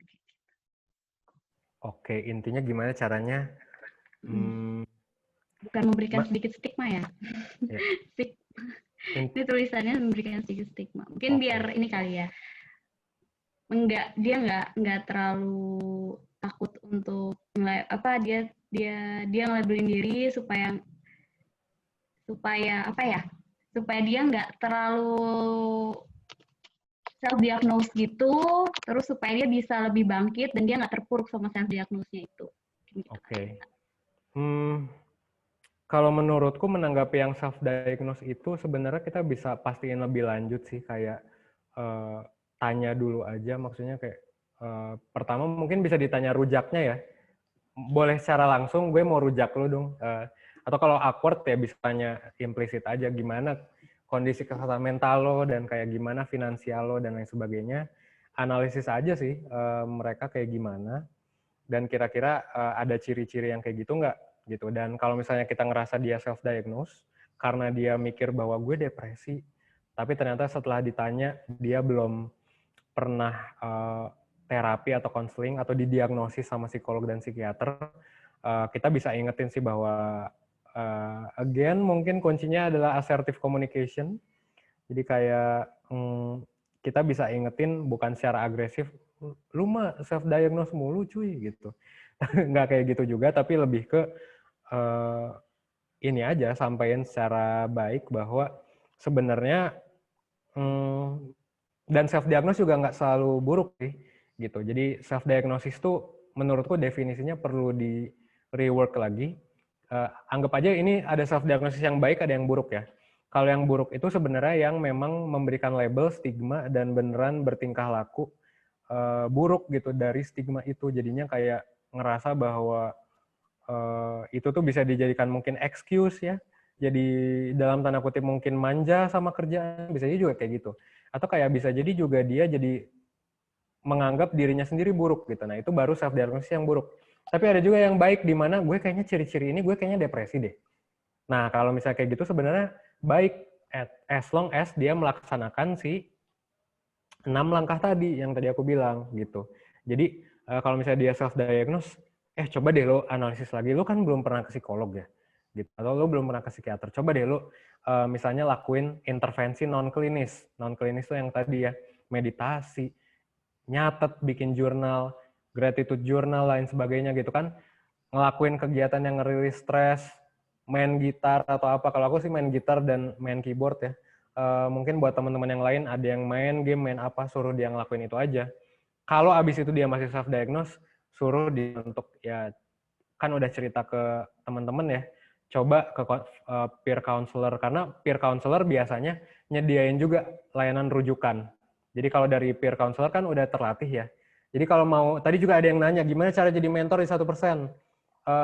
Jadi jadi mentor di 1% tuh memang waktunya lama, butuh waktu 2-3 bulan biasanya. Kita trainingnya tuh mungkin pertama di awal sebulan, habis training sebulan kita trial sebulan, sekaligus training juga, habis itu kita trial beneran juga sebulan, itu semua diawasi psikolog juga, terus habis itu setiap minggu juga dalam 3 bulan itu biasanya ada diawasi sama psikolog gitu, dan psikiater juga.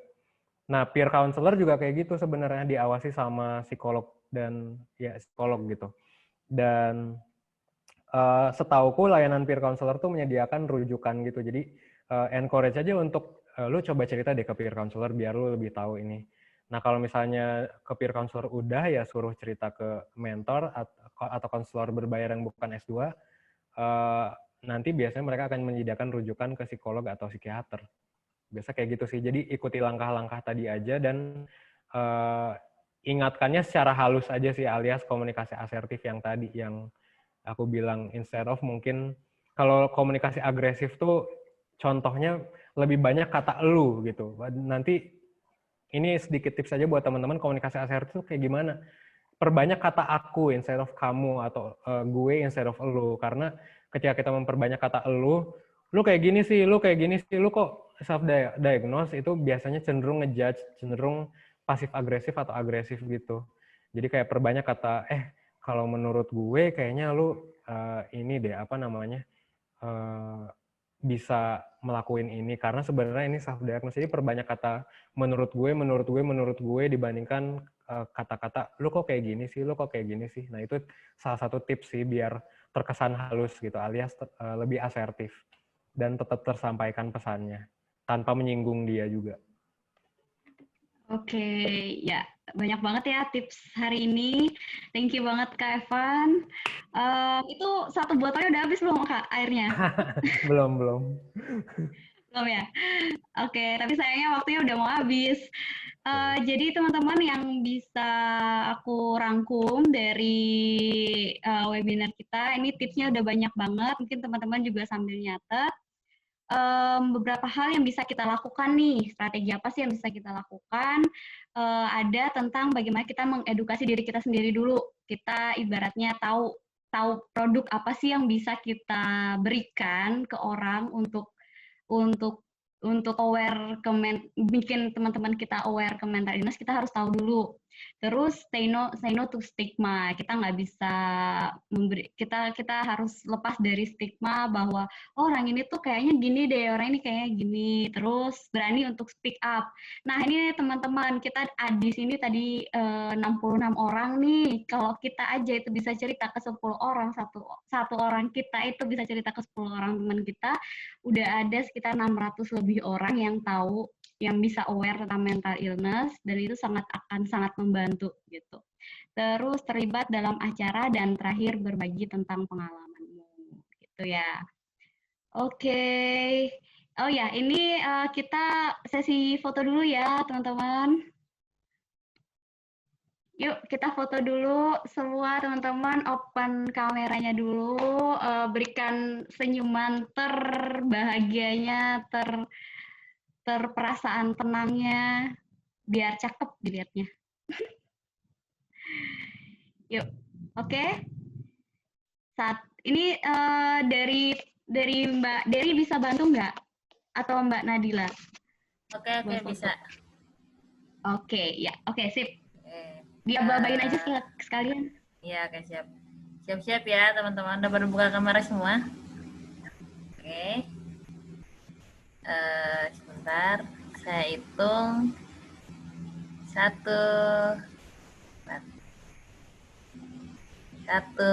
2, 3. Slide pertama ya Mas Yan. Sebentar.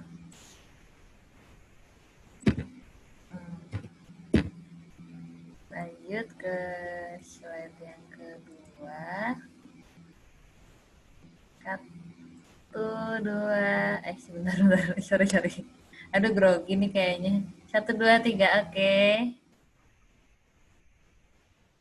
Sebentar. Ada slide yang terakhir. Oke, kita mulai ya. 1, 2, 3. Oke deh, sudah semua. Oke, thank you banget buat Kak Dery, sesi fotonya. Oke, Kak Evan ada closing statement nggak Kak? Oke, paling closing statement-nya adalah semoga teman-teman yang masuk ke sini bisa semakin teredukasi. Buat penyelenggara juga aku berterima kasih banyak karena udah mengundang ke acara yang keren ini, dan kayak buat semuanya, semoga teman-teman bisa belajar dan berkembang menjadi lebih baik dari si materi tadi dan pemaparan Q&A tadi juga, seenggaknya 1% setiap harinya. Udah itu aja. Karena 1% setiap hari nanti perubahannya bakal eksponensial nantinya. Itu aja sih dariku. Oke, keren banget ya teman-teman. Boleh loh ngucapin apa namanya kesannya di kolom chat gitu. Spreading love lah. Oke, thank you banget buat Kak Evan atas waktunya, atas sharingnya, sangat-sangat bermanfaat. Ya insya Allah setelah nonton ini kita bakal lebih baik 1% setiap harinya ya Kak ya. Oke. Ya sama-sama semua. Tetap boleh loh ditulis di kolom chatnya.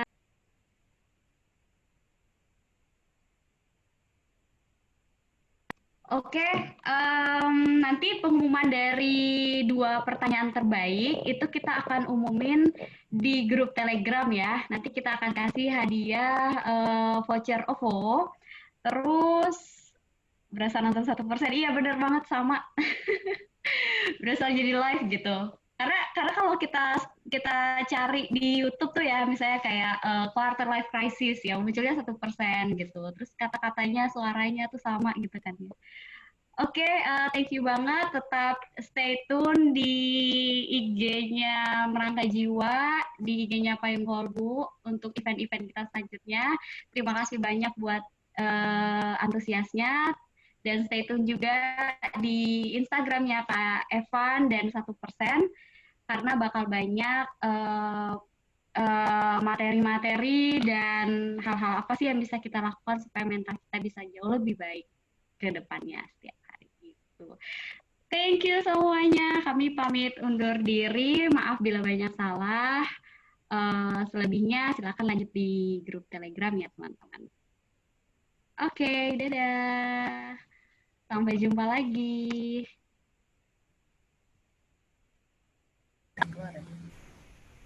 Terima kasih teman-teman. Terima kasih Kak Evan.